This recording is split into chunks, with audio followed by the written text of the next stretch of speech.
this is going to be an interesting report. Could be noisy too. I'm set up on the side of a sidewalk here, but I wanted to get this art in the background. It's pretty cool because we're going to be talking about the Mayan 13-day period of wind, which is coming up here, and we got a little bit of the Super Mario Brothers in the background too. So some of the topics that we'll be going over is I wanted to bring in the theme of One Flew Over the Cuckoo's Nest, because there's some parallels between that movie and what's kind of going on in the collective right now.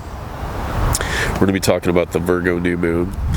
It's conjunct the fixed star Coxa, which is going to allow us to talk a little bit about the Strength card in the tarot. Talk about Venus going into Scorpio on September 10th, which is kind of the wisdom of the abyss. We'll talk about Virgo, the sign of Virgo, Virgo the Virgin, and some topics related to kind of how that sign works. Talk about some aspects. Moon and Sun conjunct Mars in Virgo, and both are opposite Neptune at the time of the new moon. And then new moon is making a trine to Uranus, and then we have a grand air trine, so a lot of air energy. And then that also allows us to dive into the topic of the Mayan 13-day period of wind, which is going to start here pretty soon on September 7th, one day after the new moon in Virgo. And then we'll also talk a little bit about the fourth day of that Mayan 13-day period is for Snake, and so that's what's considered a burner day in the Mayan Tzolk'in round. So that's pretty intense, because that's kind of a collective pressure point that we're building up to, and Snake has to do with conflict. So this is going to be, I think, an intense period coming up, so let's just jump right in. So on September 6th, 2021, coming up here soon, we're going to have the Virgo New Moon at 14 degrees, 38 minutes of Virgo, and it's going to be conjunct the fixed star Coxa. So we want to talk, and that's in the ribs and the hips of the lion, which is in the constellation of Leo. So we want to talk a little bit about the tarot card of Strength. There's a connection with that, and the opening of the pathway for unconscious energies leading to a more realized consciousness. So this is a great opportunity for kind of opening oneself, kind of connecting one's crown chakra, opening one's heart chakra, and connecting with higher consciousness, opening consciousness, letting opening the valves, so to say. So Strength, the tarot card, is the counterpart of the Magician card, and the Magician works from the waist up, and so that's the higher self qualities, where Strength works from the waist down, and that's sort of recognizing the battle of the lower self and our lower tendencies. Kind of like I talked about in the last report, not to deny or repress those lower energies, but to acknowledge them, work with them, involve oneself with them, but not taken away with the current of them, so to say. A lot of times, many people get lost in the illusions and currents of the senses, and that which can draw us in because it feels good. And so there's a lot of glamour and illusion around that. So it's the idea of coming into the awareness of dark forces, or what's Jung referred to as the shadow self. And humanity's going through an initiation point right now where we're having to face a lot of the shadow self. And, that ties in with the esoteric idea of the Black Lodge. The shadow in the Black Lodge. The Black Lodge is, there's other people that have more expertise on this, but essentially, with the esoteric rays, the Black Lodge is associated with the first ray of will and power, and the fifth ray of concrete knowledge and science. but it lacks the qualities of love and wisdom. And so there's a tendency to fall into patterns of darkness and ruthlessness with that shadow energy, where it lacks the either compassion or consideration for others. And in that sense, you have to think, you kind of have to play with that idea. The Mayans had a saying that basically translated as, "I am another you." And there's definitely a lot of truth to that. And there's a lot of truth to that a lot of humanity needs to come into recognition about, that I am another you, you are another me. And it's a very Libran quality, the recognition of others. Treat others as you would treat yourself. And a lot of people don't even know how to treat themselves well. So, we have a lot of work to do. But that's good, because we're gonna put in the work, we're gonna put in the love, and try to uplift humanity as much as we can in that sense. So it's the idea of associated with like we're talking about the shadow and the Black Lodge, is not running away from that instinctual animal nature or energy, but to instead embrace it and perfect it, and not use it for individual egotistic shadow purposes, but to direct that energy into a creativity that manifests as something that's positive and useful for everybody. Like art, like music, like designing something new or bringing a new idea forth. So we want to talk about strength. Strength opens us up to our full capacity of the senses, and it's kind of to see all, to taste all. I'm not going to go into it too far, but I thought it was pretty interesting, how when we think about this, I'm not going to say the name of it, but so I'll refer to it as the thing that's going on, kind of like the movie. But the thing, some of the symptoms that manifest of it are a loss of taste and smell. And I find that pretty interesting, because taste and smell are some of the higher faculties related to intuition. Sensing things, sensing the unseen. But we won't go super into that. But in the development of a fetus, I believe it's the right after the heart is formed, in the development of a fetus, the tongue actually grows somewhat directly out of the heart. So there's a connection between the tongue and the heart. And then the sense of smell, some say it's connected to our first chakra, and then others say that it's connected to higher aspects of intuition. But these are the things that people are having to face and work through as we go through this initiation process. A lot of it has to do with reception. When we eat, when we taste, we're taking in sense, we're taking spirit into us. It's our way of directly sensing spirit, or if you want to call it God, or universe. It's our way of directly taking that into us, and it's a receptive quality. And so we want to think about Venus going into Scorpio here pretty soon, and I'll touch more on this in a second. But Venus going into Scorpio is going to bring us in touch with these darker energies and how we handle them. And Venus works to synthesize and to condition and to bring harmony and balance to forms as they're going through the process of manifestation. So this is where we get to go through some of kind of the real dark, juicy, deeper, Plutonian, Martian kind of energies, and give them shape. So it's how do we deal with the balance and expression of pleasures, beauties, instincts, sex, attraction to experiences and sensations.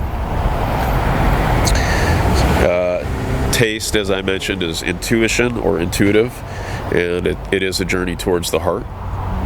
And in a huge sense, as we've been tested over the last couple of years, it is definitely a journey towards the heart, and it's also a journey in the mastery of mind. And these are things that we come into contact with scorpionic energy. The fuller awareness of heart and the tests of the mastery of mind, and how well we are in alignment with spirit versus the material physical world. So in this sense, it's distinguishing the real from the unreal. And the strength card in the tarot ultimately blossoms into the judgment card. As we go through tests of strength, we more are rightly able to discern and judge what is right. But we have to go through these tests of strength, and we're going to have all these planets moving through Scorpio over the coming time here in the near future. Starting, we got Venus in there now, and Mercury is going to be in there soon. So let's talk about Virgo the Virgin as the hidden Christ. It's an esoteric term, so it's the principle of gestation. And when we talk about the idea of the Christ, let's clarify. I've never been a religion person. I've never gravitated towards any particular religion.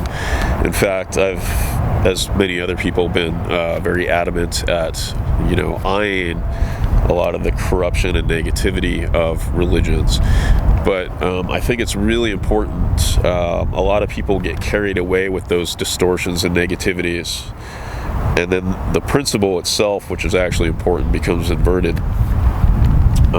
Christ essentially translates as, it's Christos, which translates as it's essentially an office that is held on a high spiritual level. It really doesn't have to do with a person. It doesn't have to do with the religion. And we want to think about how the Christ, being an energy or a consciousness, you could even say Jesus was the avatar that embodied the energy of Christ, but the Christ, or even Jesus in that sense, never wanted what is today called Christians. The Buddha never wanted Buddhists. Any enlightened being never wanted followers in that sense. That's completely not what it's about at all. In fact, it's the opposite. So we want to recognize these differences when we talk about these terms. It's really important not to confuse religion and the distortions of the organizations of religion that have occurred over thousands of years with the actual very meaningful principle behind it, which is essentially, Christ is essentially the principle of love, which humanity has been struggling to align itself with and learn over the last 2,000 years. Oh, by the way, I'll get to this in a second, the painting behind me, but no, let's talk about it now. So I set up here because this is, to me, it's kind of a representation of wind, and we're going to talk about the Mayan 13-day period of wind. And I kind of see this as a version of Quetzalcoatl, which in a sense is the Mayan, one of the Mayan gods, but the energy kind of is very similar to the Christ energy. And it has nothing to do with the religions, as I said, like Christianity and so forth, or any of the other ones, but it has to do with the energy of bringing something forward, which usually has to do with arts, education, higher consciousness, love, union, and so forth. And I'll touch more on that in a second when we get into the 13-day period of wind. But so Virgo is the Virgin and the hidden Christ energy. It's a representation of gestation. It's that fetus in the womb, and it's the energy that the mother puts forth to sort of streamline all the nutrients and the vitamins towards that child that is going to be born. So Virgo is esoterically ruled by the moon, and let's see, I kind of covered some of those topics. So yes, Virgo is esoterically ruled by the moon, and it has to do with the energy of the synthesis of, like I said, what's going towards the birth of that child. So Virgo is in a lot of ways related to Lilith, Black Moon Lilith, Eve, Isis, and Mary as characters throughout history. So Eve is the desire for knowledge while incarnating. Isis has to do with emotions and deciphering illusion versus the hidden truth, which is on the astral plane.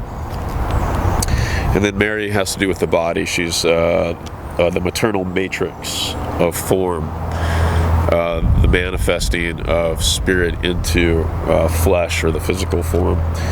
And it's associated with water and the ocean. And it's the synthesizing principle. So it's the abyss of darkness which protects and nurtures the light. So if we think about that for a second,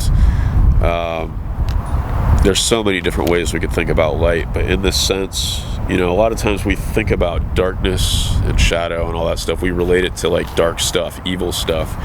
But in this sense, darkness represents, it's that mother principle which actually surrounds and protects the light itself. It surrounds and protects the fire. And it's kind of the same thing if you look up at the stars at night. They're all surrounded by darkness. They're basically, you know, pinholes of light in the sky surrounded by darkness. So one and the other, they kind of coexist in a mutual symbiotic relationship. You know, we can say a lot of bad things about the darkness. We can say a lot of bad things about the light. But there's sort of a relationship that's nurturing and fostering to one another. So moving on, some of the aspects at the time of this new moon is the moon and sun conjunct Mars in Virgo, and then they're both opposite Neptune. So, you know, thinking about that, and then Mars is basically, in a sense, like sextile Venus. I may have some people come by, so I might have to pause this, but, you know, a lot of it has to do with, well,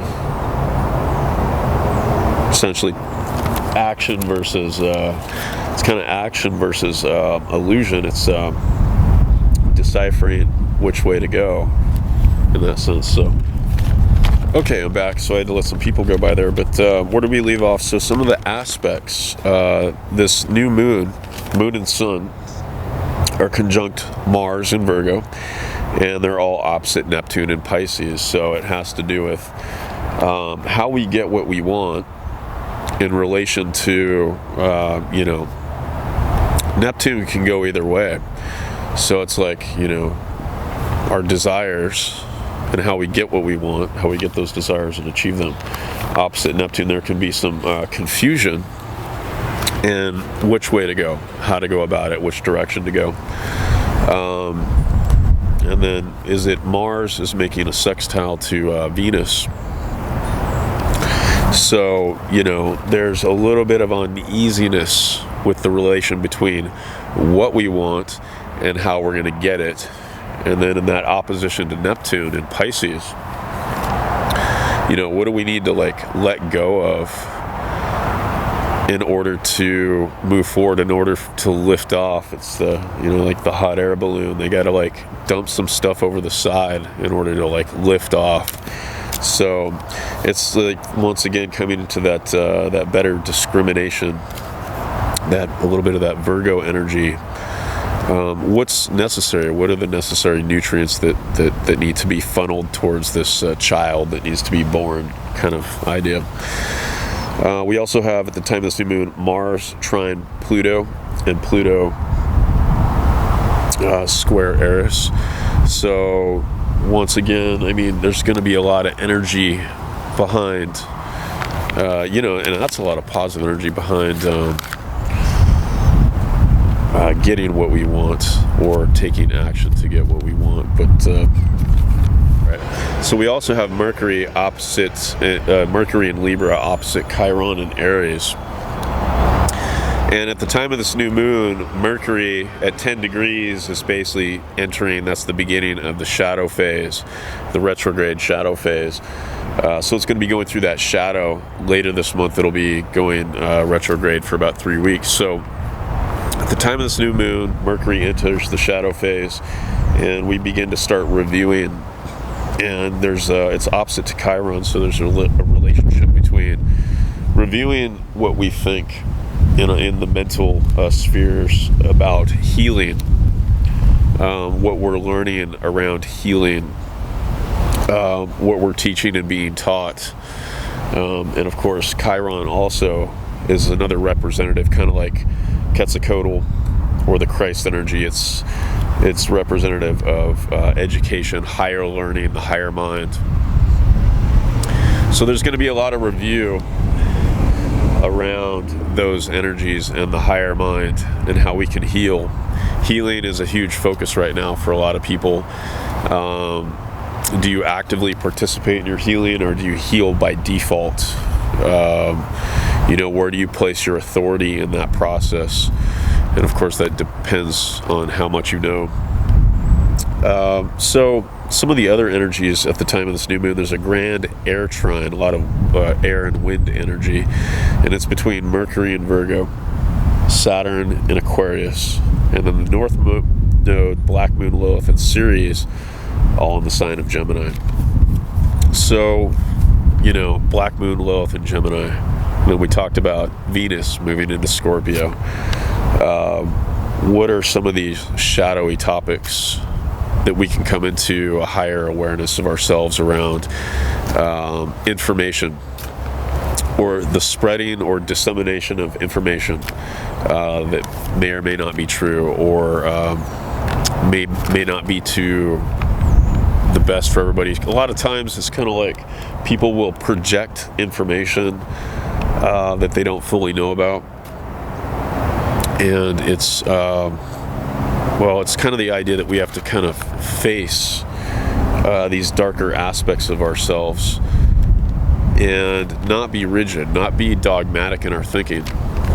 We talked a little bit ago about the distortions of religions. I mean, that's one of the huge dark aspects that people are still coming to terms with the distortions of the organizations of religion over the past 2,000 years, which is, the dogmatic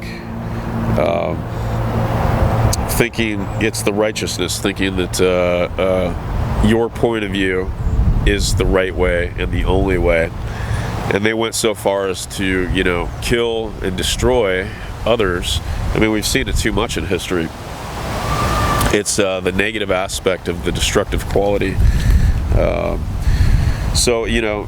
With Venus and Scorpio and this Black Moon Lilith, there's a sustained necessity to discriminate out negative qualities and lower qualities, like getting stuck on anger or projecting blame onto others.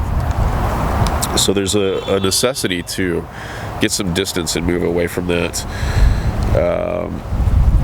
And then we also have we got that Mercury in there and Saturn. So we have also a Venus trine Jupiter. So I think it's a great opportunity at the time of this new moon, and it kind of sets the tone for the rest of the month, or at least up until that full moon, to really actively make a difference or take actions or involve oneself in beautiful or more lovely things, love-related things. It's a great opportunity to create, and to create consciously. We also have, so the new moon is going to end up culminating as the Pisces full moon on September 20th, and that'll actually be the beginning of the Mayan 13-day period of Eagle. Mercury enters its shadow phase at 10 degrees Libra and goes retrograde on September 26th at 25 degrees of Libra. So we're going to be reviewing a lot of Libran energy. That's the scales, that's balance and proportion. It's an air sign, and Libra, as I said in the previous report, is ruled by the planet Uranus esoterically. Otherwise, Venus is the traditional ruler. And then we want to move into the idea of the Mayan 13-day period of wind actually starts on September 7th, one day after the new moon. Last time it occurred was back on December 21st, 2020 at the winter solstice, and that's basically the exact day that there was the Jupiter-Saturn conjunction. Let's see, on the 7th, which is the first day of this Mayan 13-day period of wind, the moon moves into Libra, and then that same day Mercury is opposite Chiron. And then we have on September 9th the moon moves into Scorpio. So things are going to get a little more in depth there as she triggers the reality and the feeling of that Venus in Scorpio. And then on September 10th, that's a really important day. That's the day for Snake in the Mayan Zolkin calendar, and it represents one of the 4 collective burner days. So this 13-day period is a very active, it's all about being on the forefront, on the front lines in the battlefield, so to say. It's a very, well, you know, we think of the term of activist. It doesn't have to necessarily mean political activist, but activist, and it's that kind of energy. And the 4th day being a collective burner day, I usually see it as, you know, the day before, the day of, or the day after something really intense can happen collectively in the world, or it builds up to a pressure point. And Snake is an energy of conflict. A lot of the stuff we've been talking about, the shadow and darkness, it's basically an energy that invites us to not run away from conflict, but to actually engage with the conflict, to take it in and to participate. You know, if you think about it, people that are in positions, I guess, of authority out there, or governmental positions, or any position, maybe you're just the boss at work or something, and then something goes wrong, like the refrigerator goes out, or, you know, supplies are running low, or whatever, you have to make a decision and engage with that problem. You have to engage with that crisis, with that conflict.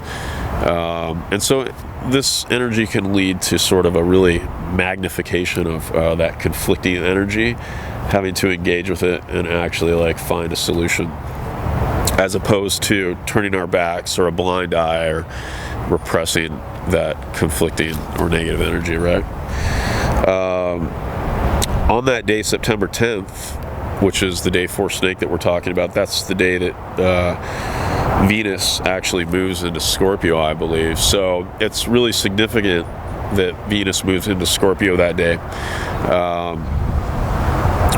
It's going to really create desires that may be rooted in conflict. You know, a lot of times we have desires that are kind of at cross purposes with what we actually need to be doing, or we deal with the idea of temptation to be drawn in a particular direction, and that may cause problems.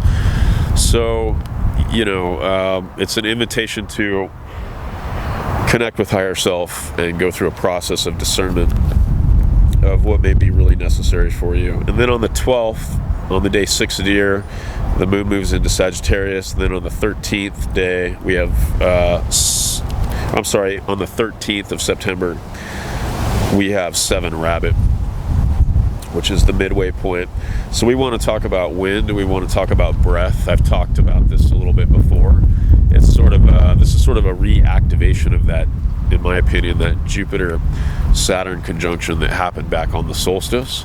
And I've talked about that before in relation to breath, and how the next couple hundred years with those Jupiter-Saturn conjunctions in air signs, I mean, getting in touch with technologies related to our breath and our body. That's that Uranus and Taurus is waking us up to our bodies.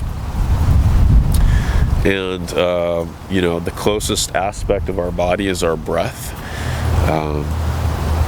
Very necessary to life and the animation of life. So over the next couple hundred years, you know, obviously a lot of us won't be around that long, but we are going to see a major development and awareness put towards technologies having to do with breath and related to meditation.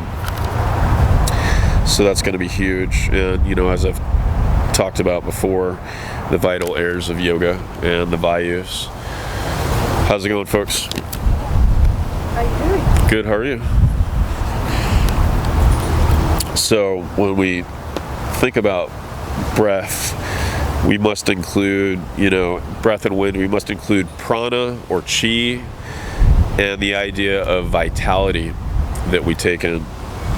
And then it's the idea of spirit permeating the apparent reality, which is Saturn, on all levels. So then those vital airs of yoga, you know, Vayu means air in Sanskrit, and it's the relationship between breath and consciousness. And as I talked about earlier, when I mentioned Quetzalcoatl and the Christ energy, it's breath is, or air or wind is what, it's the energy that breathes life into something, and it animates forms. So a lot of times it's associated, like in the Maya with Quetzalcoatl, is associated with bringing higher education to cultures and people, or bringing new ideas, new learning.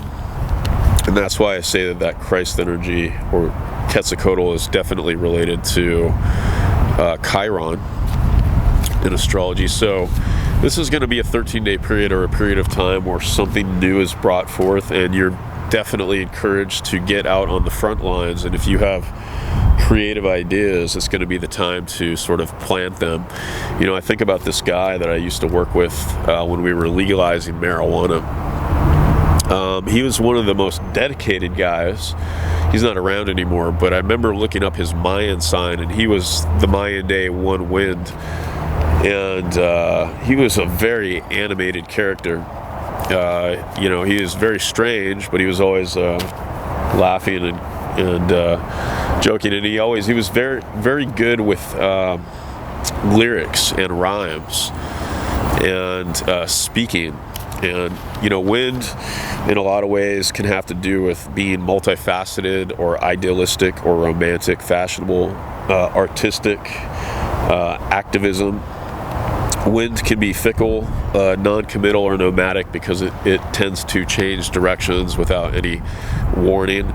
But this character, you know, he always used to refer to himself as Johnny Appleseed, because he had this like dream of, you know, this was before marijuana was legal in most states, and he wanted to kind of bring this forward. He wanted to be an activist in the sense that he was.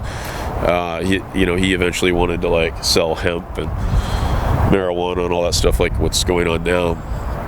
But he was one of the guys that was on the ground actually doing it, like out there, and he always used to have these rhymes and sayings, and he always referred to himself, I think it was as Johnny Appleseed, like I said. And you know, that's an interesting story in itself, which is very parallel to what we're talking about. You know, it's the dissemination of information, or it's like you know, what's that idea, like birds carrying seeds as they migrate and kind of spreading those seeds. Well, it's the same thing. It's the seeds of new ideas and new information being brought forth. So we could see some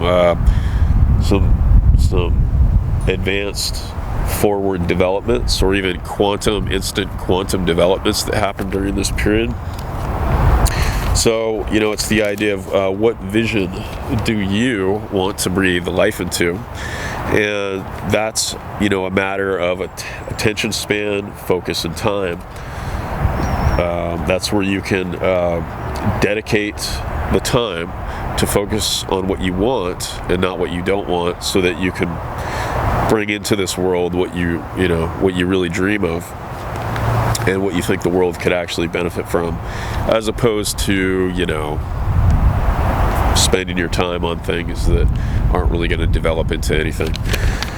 So, you know, this period of time we want to think about a focus on speech and the throat chakra, and communication, which is associated with Mercury. And, you know, communicating ideas. It's going to be a really big time of communicating ideas. And I can see how it could also potentially be a potent time for more protests with a lot of stuff that's going on in the world. protests against that Saturnian reality. You know, it's time for our voice and a more meaningful aspect of truth to permeate reality, or the reality that is apparent, which is Saturn. So, you know, it's definitely a time of bringing these truths forward. So I wanted to relate a little bit of this for a last thing as sort of a parallel between the movie of One Flew Over the Cuckoo's Nest. Sometimes I kind of wonder if I've kind of flown over that cuckoo's nest. I mean, I'm out here on the street right now talking to myself, essentially, as cars drive by and give me strange looks, but that's okay. I think it's fun. But the real analogy here is at the time of this new moon, it's that new moon conjunct Mars, both opposite Neptune, and Neptune can be that you know, kind of like the ocean, fogginess, unable to discern direction, you know, the asylum. And you know, that's what made me think about One Flew Over the Cuckoo's Nest and the idea of it. I don't know if you've ever watched it, but I've seen the movie. But the book is better. The book allows you to go into even more of the darker aspects that they left out of the movie. And the book is told completely from, well, mostly from the point of view of the chief, the Indian chief, who doesn't get to actually kind of display that role in the movie. And he describes a lot of what's going on, you know, and he puts forth the idea in the beginning that he's really weak, and then this character comes in,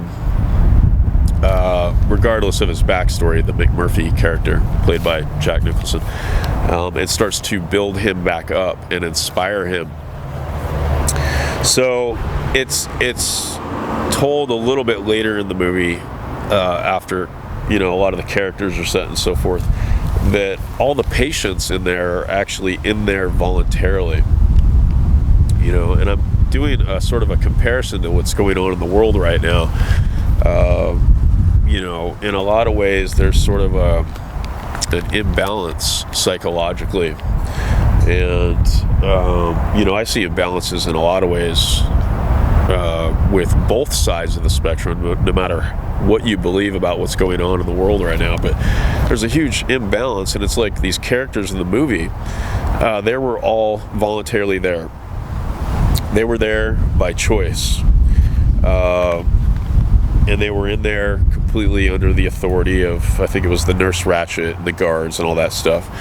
But they could have, you know, got up and checked out and walked away and left that asylum anytime they wanted. But they submitted themselves to it because of imbalances they had, whether they were aware of those imbalances or whether they were in control of those imbalances or not. And checking themselves into this asylum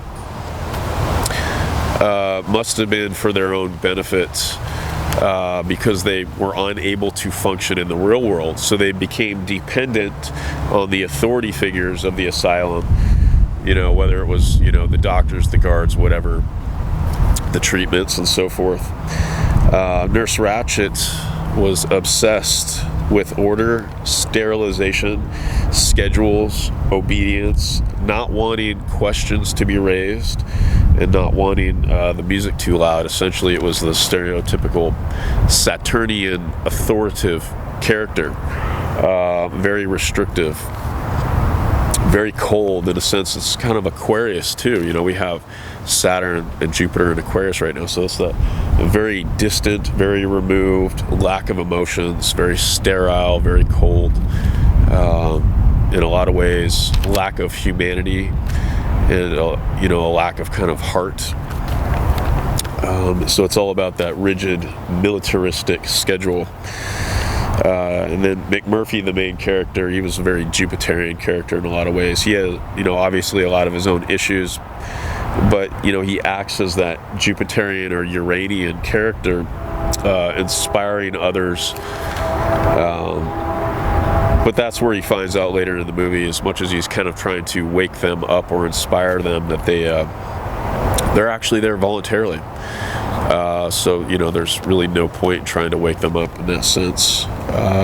So it's that new moon in Mars and Virgo opposite Neptune and Pisces, and then also trine to Pluto, square AIR. So, patients represent, in a lot of ways, what's going on right now. Patients represent one side of how people view things going on, and McMurphy in a way represents the other, the kind of the active side.